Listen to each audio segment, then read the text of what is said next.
Hey, Zaka family! Zaka is launching an exclusive membership platform to provide you with career development workshops, coaching, community, and so much more. Go to ZakaConnect.com and sign up to receive information on how to access early registration and perks.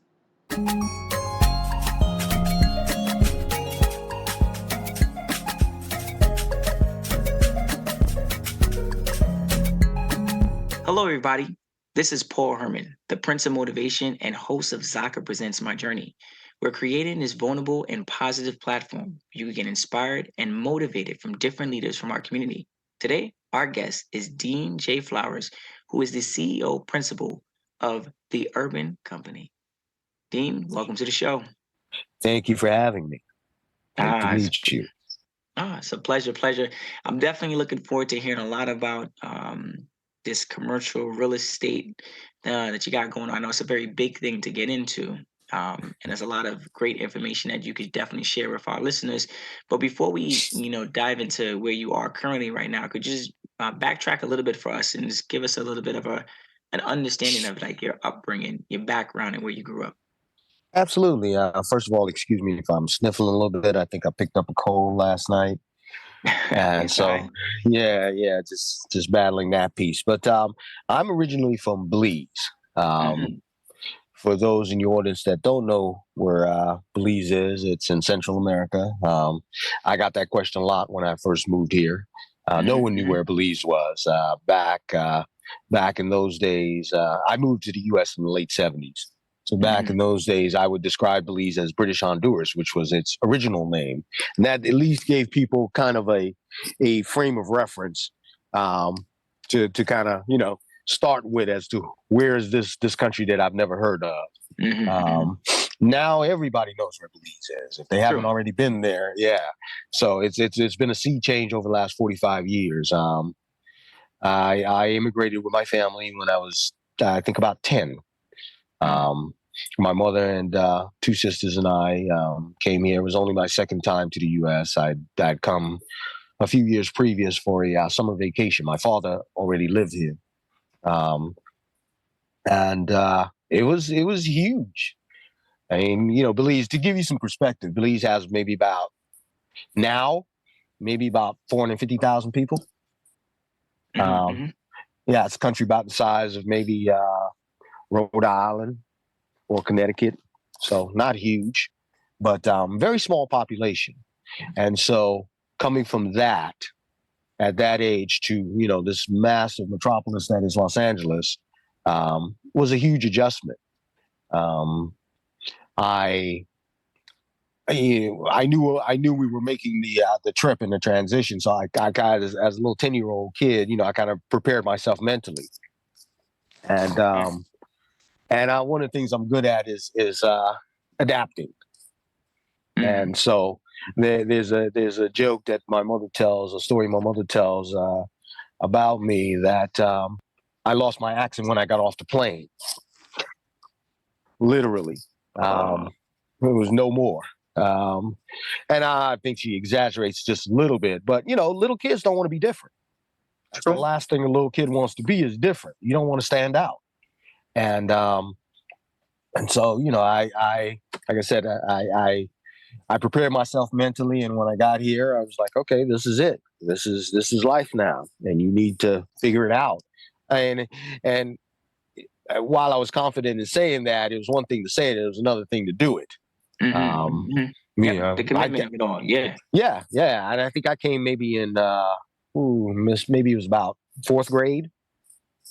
It was in the midst of an interesting time in LA and in California and probably the US in general. It was around the time of the busing, school busing. And that was just starting out. Really, I Mm-hmm. think it was just mandated. So the school that I went to actually took a voluntary approach to it, and they formed what they called a triad with two other schools, both in the San Fernando Valley, where the kids would go to all of a particular grade would go to the same school. So we'd switch each year. So all the fourth graders would go to Shirley Avenue Elementary and wherever that was in the valley. All the fifth graders would go to Vermont Avenue Elementary here in LA. All the sixth grade, that kind of thing. Hmm. So that was my first experience to school here. That just sounds confusing right there. Well, it's funny because things kind of work the way that they're supposed to. I don't know that I would have acclimated as quickly if I had come in and was just at Vermont Avenue Elementary. And this is going to sound a little strange, but having the different cultures of the different kids, whether it was the African American kids, the Latino kids, the white kids out in the valley, it kind of gave me a little room to kind of acclimate before I had to stake my claim. This is who I am. This is where I stand. This is my group, So it was a little bit of freedom to that. And I think that really benefited me early on.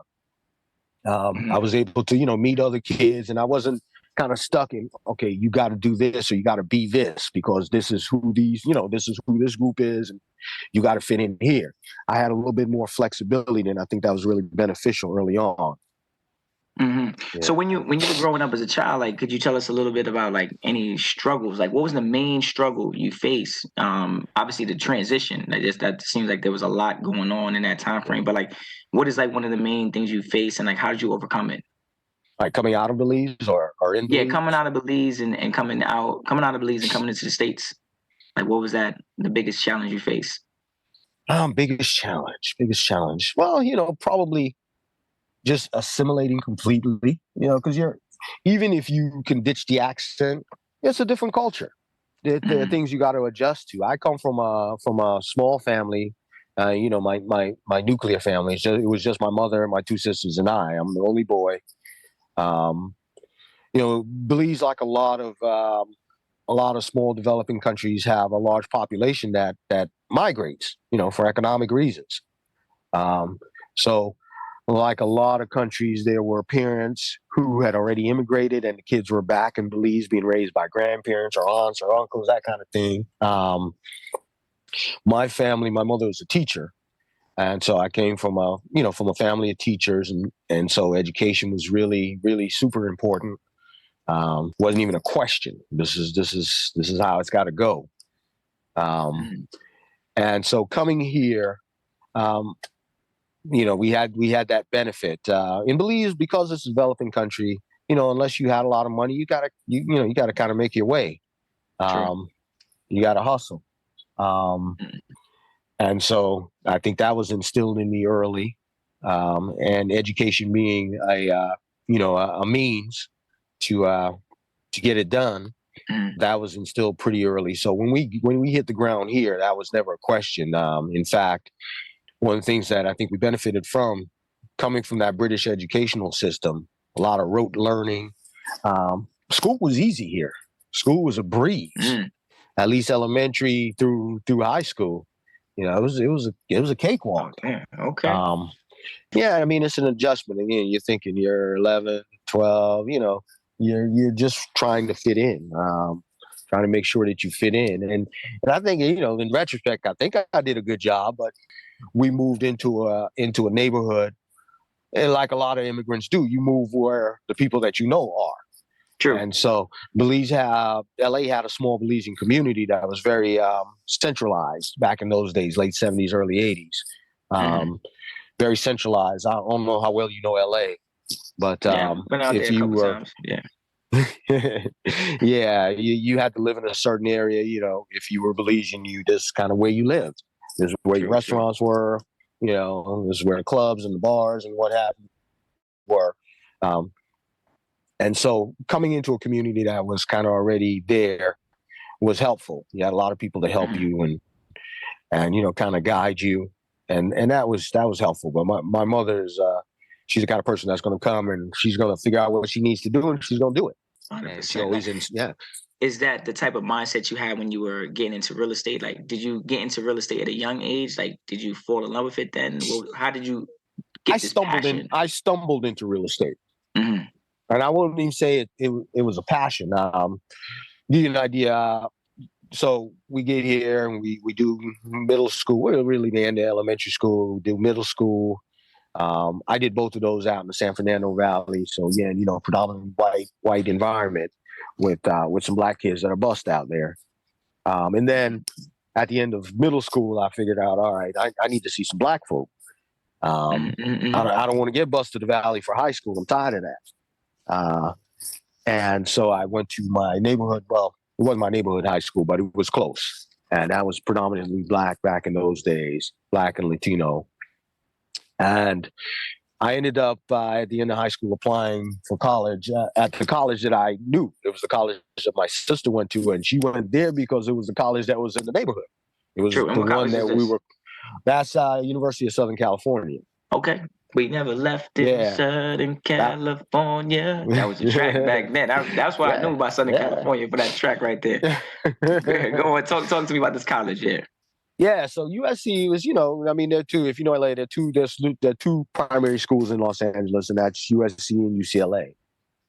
Yeah, true. Big True, rivalry and all that. Yeah, and USC is in the city center, pretty much the inner city. Been there for 100+ years. Before the city center was there, the school was there. But I applied to that school because it was the school she applied to, and it was easy. It was easy to just follow in her footsteps. And I think the point I'm trying to get across is at that point, we were still, working on getting ourselves fully assimilated, established, feet planted. So we weren't adventurous in the sense, like I was looking to go to Cornell. I wanted to stay close to home. I knew when I applied to college, we had only been here a little over 5 years. True. So you didn't really have no major goals going into college. No, just was to go to college because that's the way we were. We were that's your brother raised. Yeah. Go to school, go to college, get a good education, and get a job. Exactly. And so went to SC, did my time there. That was a big growing experience for me because that really, that was the first time as an adult that I got to kind of choose, who I'm going to hang out with, where my associations are going to be, all of that, as college should be. So when I finished college, I had no idea what I wanted to do. I made it after graduating. You know what I'm saying? Yeah. You got your first. I made first job. I'm assuming you had some obstacles at that point. If you don't have like a strong game plan, so talk to me about that. You were saying that. Yeah. Came out, political science major. Always the intention for that is usually you're going to go to law school. Or you're going to, get into politics. And I quickly realized that I didn't want to do another 3 or 4 years of school, especially not on the law school level. Yeah, that's it for me. So I really was clueless at that point. That's a scary moment right there where you like, look, I did all this time and I don't even know if this is what I want to do. And you're like, nah, I can't even go another 3 years and I don't want to go back to school. Got to figure it out. And it's funny, when you, Yeah, and when you're young, you kind of fly by the seat of your pants. You don't take things as seriously yet. Life hasn't really sunk in. This is real. This is serious business yet. You're not quite there. I mean, I went to college early, so I started at 17, and by 20, I'm looking to be done. In fact, I graduated before I turned 21, and so then the question was what to do.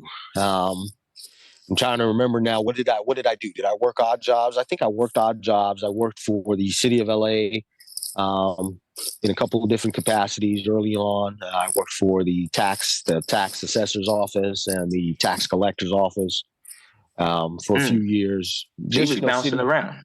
Just bouncing around city jobs, trying to figure it out. And then I got a must do. I have to. And that was became a father. Okay. So Congratulations. Thank you. Congratulations. Let's get it. Come on now. At that point, it's a must do. It's a have to. You got to figure it out now. So I asked my mother, and I think I asked her about real estate because we had a close family friend. It was actually her goddaughter. Somebody that she helped to raise when they were in Belize, and this sister had Yeah, she's a real hustler. She'd done well out here. She had 2 kids, single mom, and she got her real estate license, and and was building a business. She got a broker's license, building a business. So she said, "Well, go talk to her, Celine. You know, she seems to be doing well, and that's kind of how we do.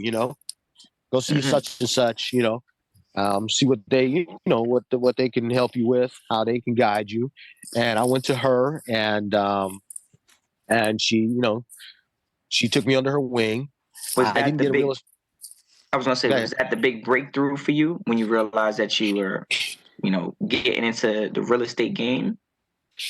In retrospect, it was. It didn't seem like it at that point. It was just a way to make money, just a way to Mm-hmm. make a living. Um, and it's interestingly enough, she had been in the business for some time, and like I said, established her own office. She was a broker. It was residential real estate. She had another gentleman that worked with her, and they were both good mentors. But they got a little sidetracked just around the time I came to them. And they got involved in a multi-level marketing company that sold water filters. Um, Mm. you know, uh, when I That's look at it from that standpoint, it seemed like it would have taken me on a tangent.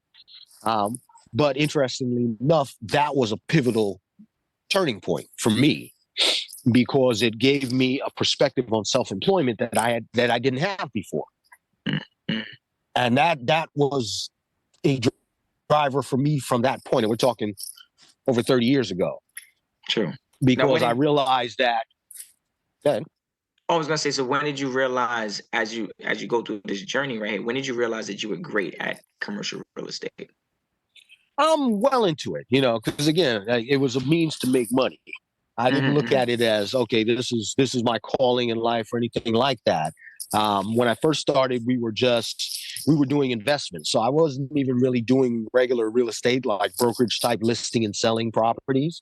I Hmm. was doing learning investment, which was a great place to learn. Like I mentioned, with the network marketing company, it gave me a perspective on self-employment that really kind of refocused the way I looked at real estate. It completely changed that because I realized that in order to build the American dream, you couldn't go out and get a 9 to 5. It just, So you need more than that. yeah, you need a whole lot more than that, and you had to really They create it. don't tell you that in school. They're No, like, they look. don't tell you that. No, no, Mm, not at all. And so when I look back in retrospect, that for me was the pivotal point in my life, realizing mhm, that okay, you gotta be self-employed. You gotta build a business if you want to live the life that you're seeing that these people are talking about and raving about. You know, that doesn't come from jobs. It's not going to mm, happen. mm. And that has stuck with me to this day. I've not had, well, I won't say I haven't had a job because I have had jobs, but my focus from that day forward Mhm. was self-employment. How do I build a business? How do I make self-employment sustainable to where I can pay my bills and I can live the life that I want to live? And And you're definitely doing it. You know what I'm saying? You open up a company. When I'm reading your bio, it said that you're the CEO of yes, the urban yes. company. Like, tell us a little bit more about, like, explain a little bit more to the listeners, like, what a commercial real estate um individual in that field, what do they do? And then also explain a little bit more, what is the focus of your company? Okay, commercial real estate is essentially, real estate listing and selling, just like residential, except it's commercial property. And Hmm. commercial property is essentially anything that's not residential property, um, even if it's residential, meaning that if it's an apartment building, anything over 4 units is considered commercial. So I sell you a 10-unit apartment building, 20 units, 30 units, 40 units, 50. That's commercial, even though it's a residential property. You follow me? Nice. Yep, yep. Yeah. Okay, look at that. Listen, And then, he of dropped some course, gems right there. and there's all types of commercial property. I learned that early on. When I first started in the business, it was residential, and we were doing investments in the first foreclosure crisis. And I, just like I stumbled into real estate, I stumbled into commercial real estate because I found out. Let me back up for a second. When you something like 90% of real estate agents will fail in the first 3 years. That means you will tank. Hmm. It's a tough business. Um, and I had a family to provide for, so I was like, all right, how can I do this but get paid a salary for it because I need security right now. I need stability. I can't live from commission to commission. And I remember going on one of the job boards and I put in a few, job inquiries, applications, and I got a call back from a company out of Maryland called Automated Information Management. And what they did was they hired contractors to work in government agencies. In this case, it was the Federal Aviation Administration, as real estate professionals of all kinds. You didn't have to be a licensee, but if you were, that gave you a leg up. And it established that you had some knowledge of real estate. And what we did at the FAA, I worked there for almost 5 years. We managed airport facilities and navigational facilities. Again, still real estate. We would lease airport facilities, whether it was office space or an actual 10 square feet for a navigational light on a runway. People don't realize that has to be leased from the owner of that airport. So the federal government controls a lot of the navigational facilities, but they still have to lease the space to house the facility. It could be a radar facility sitting on the top of a mountaintop or in the middle of a cornfield. So it introduced me to a level of real estate and a type of real estate I had no idea of. I didn't even know it existed. And that experience then taught me that every large company, every large government agency, state agency, they have real estate departments because they have real estate or they have real estate dealings. And that was an eye opener for me, something that I didn't know. So I hadn't really made the transition to commercial real estate per se on a regular brokerage level, but I was learning about different types of real estate through the job. And so from the exposure got you a lot of, okay, I get what you're saying. So it was being key. on a job, but you were always looking for that information. You wasn't running away. No. The hunger had been put in place, and so wherever I went, I'm always looking for the, all right, how can I do this here? How can I use this? What can I learn here that's different? Just soaking it all up. Do you feel that drive has helped you in climbing up this ladder?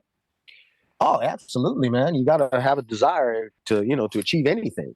If you don't have a strong driving desire and a reason for that desire, a reason behind that desire, a motivation behind that desire, you can accomplish things, but you're never going to fulfill your potential. You're always going to be accomplishing a bit less than you actually could, or a lot less than you actually could.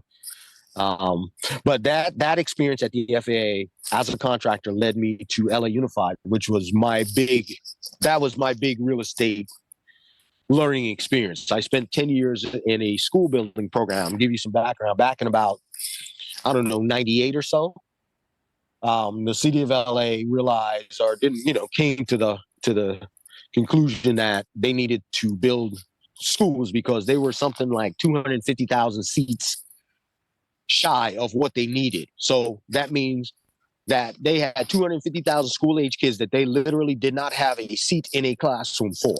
Jeez. Yeah. And what that caused is it caused the schools to go to a year-round basis. Something that wasn't a reality when I was in school. When I was in elementary, middle school, high school, we didn't do that.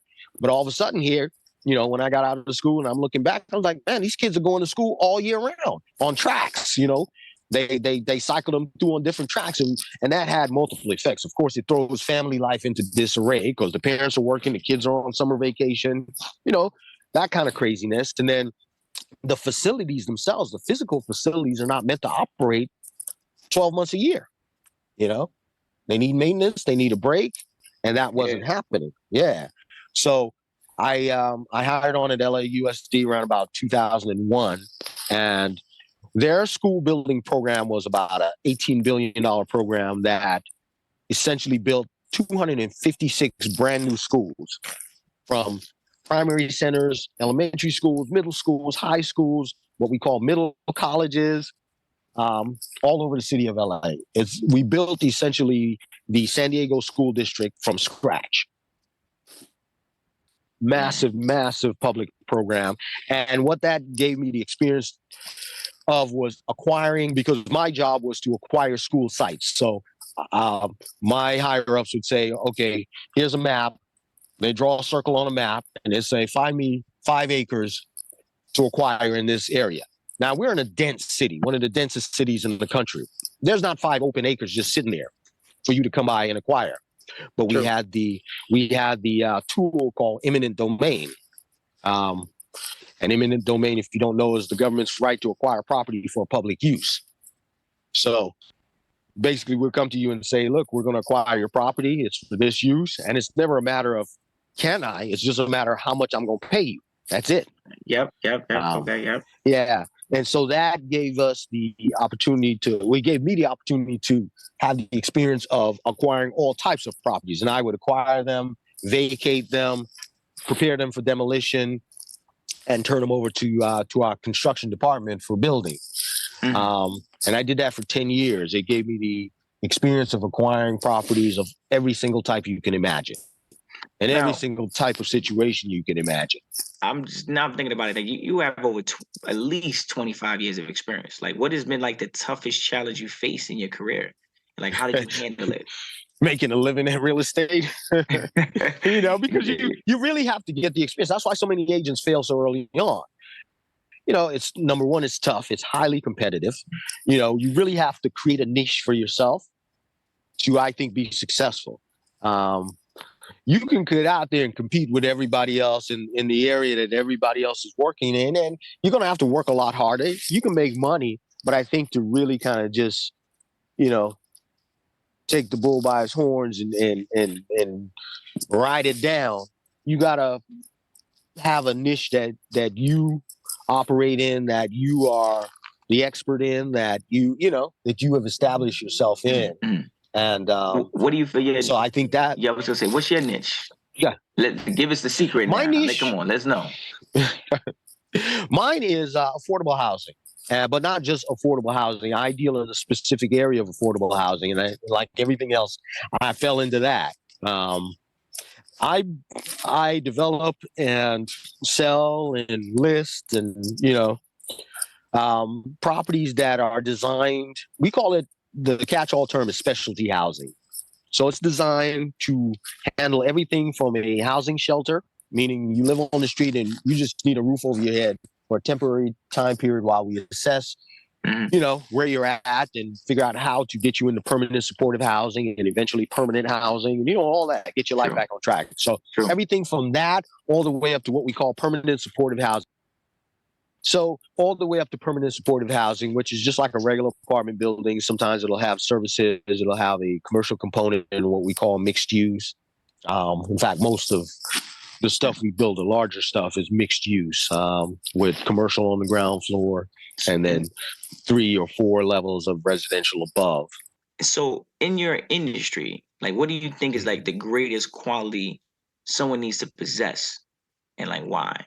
Because there's a lot of things going on. I mean, you've been climbing up the ladder and had so much great experience, but like, if you could kind of package it to like a quality someone needs to possess in your industry, like what would it be and why?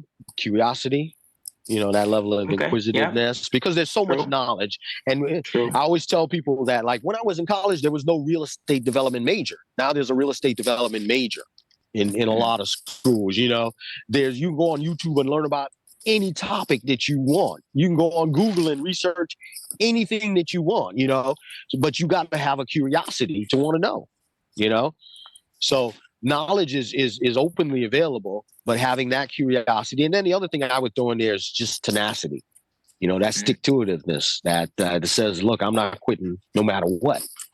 I'll rest. I'll, readjust. I'll rethink it, but I'm not quitting.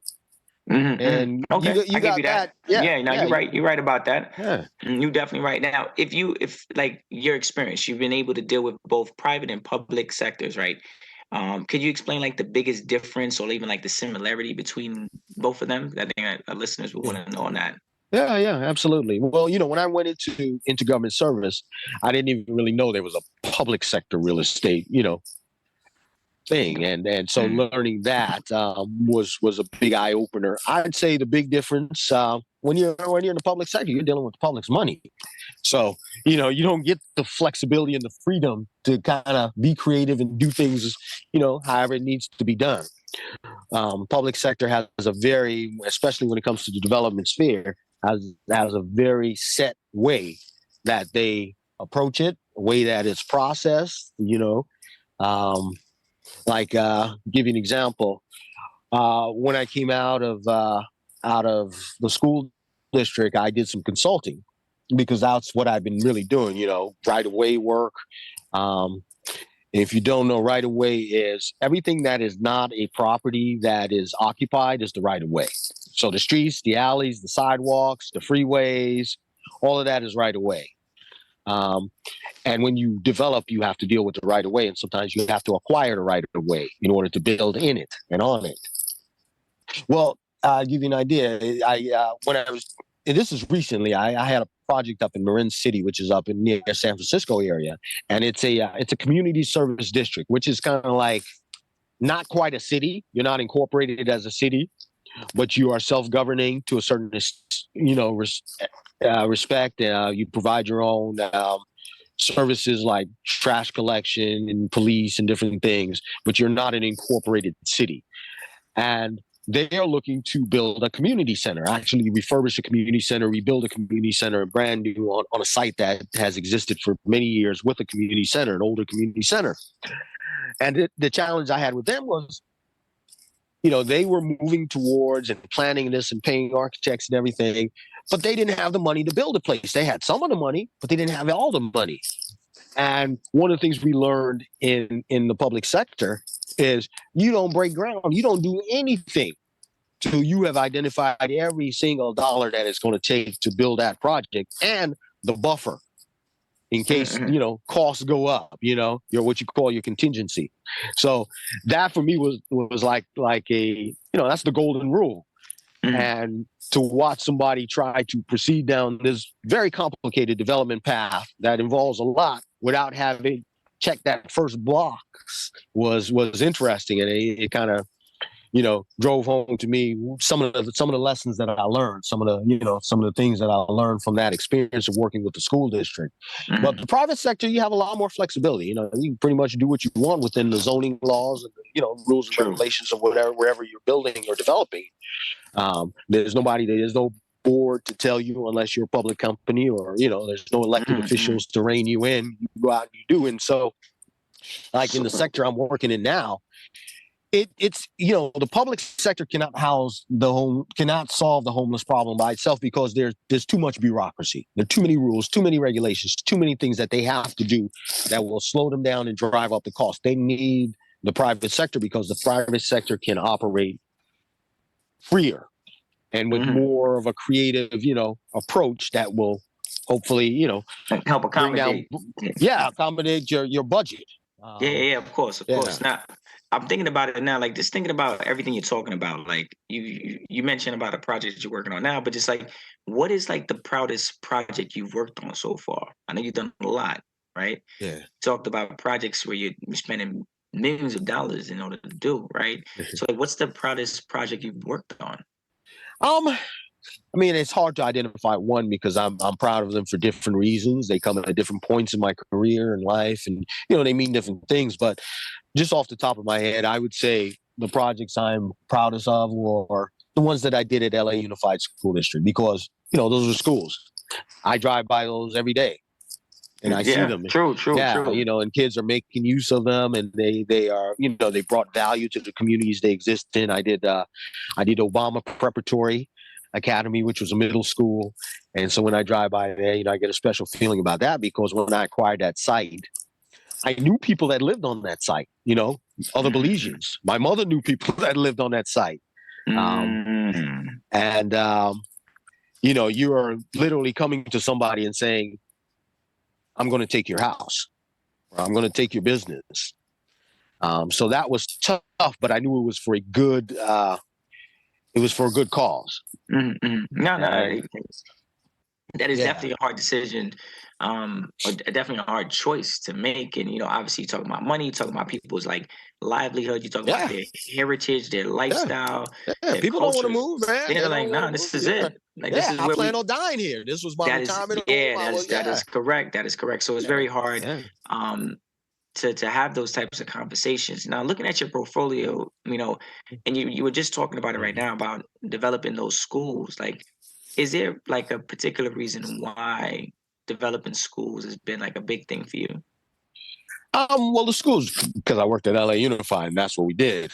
And so, Mm-hmm. that was my role for 10 years. So it had a big impact, not just on my life, but, on my career and my understanding of real estate and what I know. But the work that I'm doing now is equally important because we're providing housing.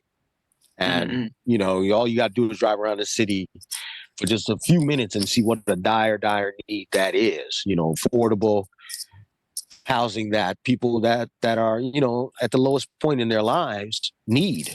Everybody's got to have a roof Mm-hmm. over their head. You can't do much Yeah. until you got a roof over your head. Yeah. And so, That's like one of the you know biggest needs right there, just having a safe space. You know what I'm saying? exactly, you can't heal much, you can't advance much until you have that. And so, being able to provide that means a lot to me, and working with agencies and other developers in finding creative ways to do that, whether it's container housing, modular housing, Mm-hmm. what we call shared housing, which is basically like roommates. That type of housing, they're all different types, but Mm-hmm. providing that type of stuff that makes it viable across the board for all Mm-hmm. types of people at different levels is important. Now, I gotta ask you this question now because I'm thinking about it now with some of these projects you're working on. You didn't mention about how a lot of these projects like multi-billion-dollar projects, right? Mhm. Yeah. How do you deal with the pressure? Like this is you talking about a lot of money right here. Oh yeah. Just in order to make sure well, true, right? What is a lot of money, right?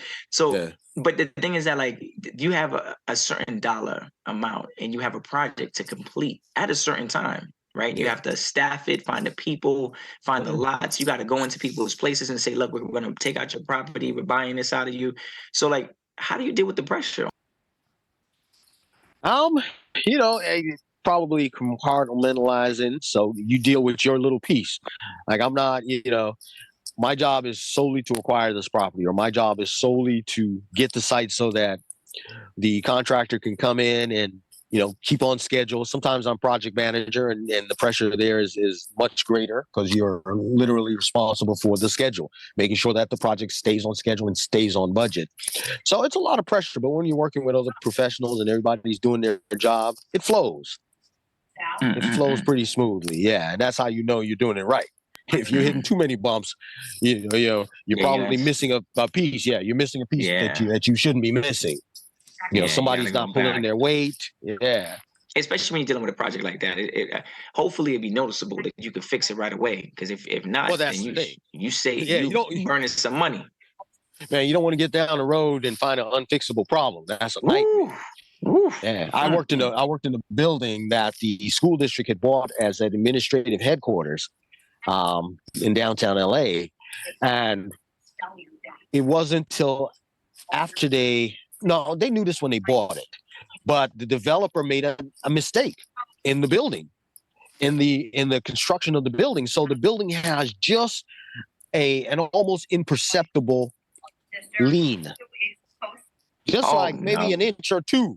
But it's enough that if I put a ball on one end of the floor, and this is a tall office building, 20, 25 stories or more, I Stop. put a ball on one end and there's a clear path, it's going to roll. It's not supposed to do that. Dang. Yeah. But the building's built. What you going to do? Oh And the school wow. district, I think, got a good deal on it because of that. But little things like that, and that really, just that Damn. aspect of Oh construction and man. development, it Don't really put makes you coffee dot on your your I's and cross desk. your T's. Don't No, put the man, coffee on the desk. No, we're not doing that today.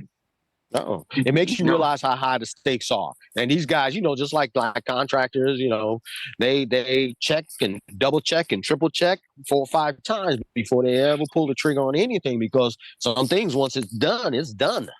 There's no going back and there's no fixing it. Mm. So Wow, that's pressure. Dean. That's Yes, yes. pressure. Well, hey, look, well, I'm gonna leave that pressure to you, okay? I'm gonna stay on this side of the microphone, right?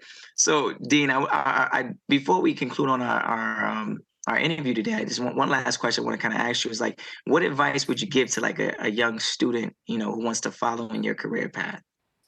Educate yourself. I mean, there's tons of tools now. You can go out and just get a real estate license and learn by the seat of your pants, mentor under a experienced broker. But Hmm. there are degrees out there now. There are graduate degrees in real estate development. So if you're serious about this and you want to make this a career, go to school. Mm, Get yourself fully prepared. Work under talented people wherever you have the opportunity. Learn from them, because eventually you're going to go out there and you're going to do it on your own. And you want to take as much opportunity to learn under the shelter of somebody that's done it before. Um, don't rush out there. A lot of people start as investors and they want to go out and they want to do everything themselves. I advise, start small. You can start as an investor, but if you're going to do that, then buy your first property yourself. Do it mm, yourself first before you go out and you try to solicit money from other folks to do it, or try to do it on a larger scale. Do one first. mm. Yeah. Okay, I got you. Well, Dean, man, I want to thank you for dropping some gems today on the show, like really just giving us, put into perspective, what you do, how you do it, and the lives that you're changing every single time you do it. That school district you was working on, like you said, you could drive past it every day and see the work that you do, and I think that's very beautiful. It's like when you said you had your son, like having given birth to something that would you will see flourish in the many years to come is a beautiful thing to watch that process, to watch that growth, Yeah. to see things from the ground up and being like I had my hands on that, Yeah. and Yeah. I feel like you've definitely helped a lot of you. I mean, you put a lot of people in business, like helping them out. You kind of probably taken a lot of people out of business by buying up some of their stuff, but Hey, like you said, it was all for we a always good gave them cause. good money. They got That's they right. got the best money that was out there to get. They might not have done Yeah, it voluntarily, but they got paid. they got paid enough 100%, and it was because you were behind that deal to make sure they got paid the best, like the most amount of money. And so I greatly appreciate your honesty and your, the way you carry yourself in this game. So again, Dean, thank you so much for being on the show today. Well, thank you for having me, gentlemen. Oh, no, it's a pleasure. And I want to let the listeners know if you want to hear more inspirational stories like Dean, please check us out on ZakaConnect.com. Follow us on our social at Zaka Connect and follow our feed, Zaka, wherever you listen to your podcast.